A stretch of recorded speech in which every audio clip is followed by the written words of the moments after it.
አሰላሙ አሌይኩም ወረህመቱላሂ ወበረካቱ። የቻናል ቤተሰቦች እንዴት ናችሁ? ሰላም ናችሁ? እኔ ጋር ሁሉ ሰላም ነው አልሐምዱሊላህ። እናንተ እንዴት ናችሁ? አባይ በጣም ጣፍቻለሁ። እስኪ ዛሬ ደግሞ በዋትሳፕ በጣም ይጠይቁኛል እህቶቼ፣ በርበሬ ስንት ገብቷል፣ ባቄላ ስንት ነው እያሉኝ፣ እኔ ደግሞ ከቤት ሆኜ ዋጋውን ሳልጠይቅ መናገሩ ትንሽ እንጃ እያልኳችሁ ነበረ። እስኪ በዚሁ አጋጣሚ እኔ የገዛሁትን በተጨባጭ ዋጋውን ልንገራችሁ ብዬ ነው። ለማንኛውም ዋጋው ያው ከቤት የተወራው አሁን ዛሬ የተባለው ለነገው ባይገኝም ያው አቅጣጫውን መያዙም ኸይር ነው። አለኩል ያህል እስኪ እንግዲህ ይሄ በርበሬ ነው ለዘጋጅ ነው። ሽሮም በርበሬም ነው የሚዘጋጀው። የኔ ነው ይሄ ማለት ነው። እና ሀባይቢ ይህን ሽምብራውን ያው ከሽሮ ልቀላቀለ ፈልጌ ነው በመቶ ይህ አንድ ጣሳ በ160 ሂሳብ የተገዛ ነው። 160 ብር ማለት ነው። አንድ ጣሳ እያችሁ በጣም ቆንጆ ጽድት ያለ ነው። ባይበዛም ለጣም ስለሆነ ይሄ ሽምብራው በነገራችን ላይ ለጣም ነው እንጂ እንትን ውሃ አያነሳም፣ አይወፍርም። ሽምብራው ከበዛበት ቦታ ላይ አስቸጋሪ ነው፣ አይወፍርም። ሽሮ ፊል ነው የሚለው። ከዛ አተር አለ። ይሄ ደግሞ ማሻአላ ውሃ ያነሳል፣ ጣም አሪፍ ነው ይባላል። እንግዲህ ዙሮ ይሄን ደግሞ አንድ ጣሳ በ175 ብር ሂሳብ ነው የተገዛው። 3 ጣሳ ነው የገዛው። ይሄን 3 ጣሳ ይሄን 3 ጣሳ እንደዛ ይበቃል ብዬ ነው። ለማንኛውም ይሄ ግን 2 ጣሳ ነው የገዛሁት አልቆ ማለት ነው። ከዛ የባቄላውን ዋጋ ነው በዋናነት ነግራችሁ የፈለኩት። ይሄን ባቄላውን አንዱን ጣሳ በ160 ብር ሂሳብ ነው የገዛሁት። 160 ብር ያው 150 ብር 200ም እንደገባ ታስታውሳላችሁ። አሁን ግን 160 ብር ነው ያለው ተጨባጭ እላችኋለሁ።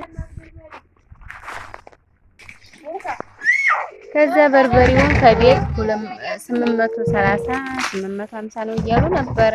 ያው ግን ገበያ ላይ ሳይ 900 ብር የሚሸጠው በጣም ቆንጆ በርበሬ ነው። ያያችሁት ማሻአላህ ተባረከላህ።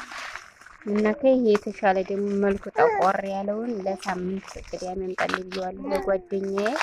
ይሄን እኔ ከሳምንት ስለማልደርስ አሁን መዘጋጀት ያለበት ስለሆነ ነው የገዛሁት። ግን አሪፍ ነው። ይሄም ሆኖ ማሻአላህ ጊዜ ነው ለሰው ልጅ እና አንዳንድ ጊዜ በጣም የደቀቀ በርበሬ ይመጣል። ሌላ አማራጭ ከሌለ ይገዛል። ግን አማራጭ ሲኖር ደግሞ እናማርጣል ማለት ነው። እና ማሻአላህ ወየሱት በ900 ብር ሂሳብ ነው።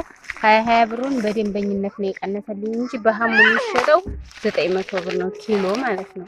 እና ይሄ ወደ 11 ኪሎ አካባቢ ነው ለሽሮ ስለሆነ ነው 9080 ብር አካባቢ ነው የፈጀው እላችኋለሁ። እና ማሰብ ትችላላችሁ። ኪሎ በ880 ብር ያው ከ920 ብር ቅናሽ ማለት ነው። 900 ብላችሁ ያዙ። ሳምንት ላይ ይደግምም ስለሚችል ማለት ነው። እና ከዚህ ደግሞ ውዴቶቼ የማሽላ ዋጋ ነው። እንግዲህ ማሽላ ይህንን ትናንት ነው የገዛሁት። ይሄ የቆላው ጥሬ ነው። የቆላው ጥሬ ነው። ግን የኛ አሁን የጨቆርሳ ለምሳሌ እና አባቴ አይነት ጥሬ ምናምን 45 ብርም እንደዚህ የሚሸጣሉ። ግን ይሄ የቆላው ጥሬ ማለት እንጀራው ማሻአላ ተባረከለ ያምራል። ነጭ ነው የሚሆነው እንጀራው ቆንጆ ነው። ያኔ ተቀበለ። በነገራችን ላይ የኛ የጨቆርሳው ምናምን አሪፍ ነው። ግን ቢሆንም ማን እንደዚህ እንጀራው ማለት ነው። እያችሁት እኔ አሁን የምጠቀመው ይሄንን ነው። በቃ ይሄን ጥሬ ማለት ነው። ይሄንን 55 ብር ነው የገዛሁት። 55 ብር እያችሁት ይሄን ጥሬ 55 ብር ነው የገዛሁት። 60 ስንላፍደን ነው ብለው 55 ነው የገዛሁት። ዙሮ ደህና ሻል ያለ ነገር ዋጋው እኩል አይመጣጠንም። አሁን ሌሎች ሰዎች ስንት ጊዜ ሲሉኝ 55 ብር ስላቸው በ45 ብር ጥሬ ሞልቶ ተሸውደሻል ምናምን ይሉኛል። ግን ዋናው ጠጋ ብለው ጥሬውን አላወዳደሩትም ወይም ደግሞ አላዩትም እንጂ ይሄ የቆላው ጥሬ ወደ ቆላ ያለው እንደዚህ ነው የሚሸጠው እላችኋለሁኝ። እና ማሻአላ ነው። ይሄን ገዝቻለሁ። 40 ጣሳ ነው የገዛሁት 2200 ብር። እህል በነገራችን ላይ እንዲሁም ቀንሷል ከበፊቱ አሁን በጣም ቀንሷል። እየቀነሰ ነው የሄደው። ገበሬው ምንም መግዛት አልቻለም። ምክንያቱም ጤፍም በሉት እህልም ሽጦ በርበሬ መግዛት አይችልም። በጣም ከባድ ነው እላችኋለሁ።